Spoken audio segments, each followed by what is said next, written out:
U ruci imam Nokia 6500 Classic. Evo samo da kratko kažem nešto o tom telefonu. Znači ovo je kutija, unutra se dobiva punjač, kvalitetne slušalice i USB kabel za spajanje na kompjuter.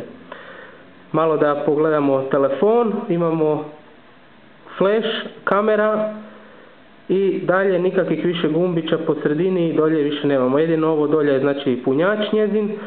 Telefon dolazi sa 1 GB interne memorije, ne prima znači kartice.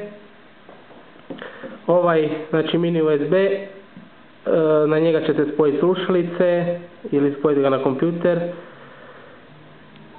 Evo malo ćemo ga sad upaliti, pošto je upaljen, ne znam koliko ćete vidjeti. Telefon izgleda odlično, sav je načinjen od metala, nema nikakvog klimanja. Tipke imaju odličan feedback. Što se tiče menija je isto jako pregledan, odličan ekran ima i mogu se dodavati widgeti, kao neki widgeti ili kao neki podsjetnici. Evo ja ću vam sad pokazati tek toliko, ako ćete šta vidjeti, evo ga. To su ti znači na samom preview ekranu. Ovako izgleda meni.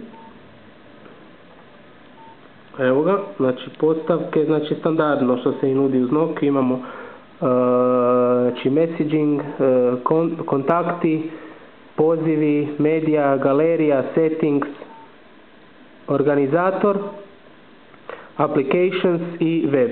Telefon ne posjeduje Wi-Fi, ali posjeduje sve drugo što se tiče Bluetootha i tako dalje.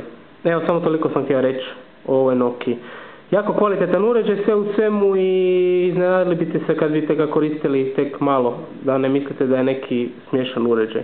Hvala.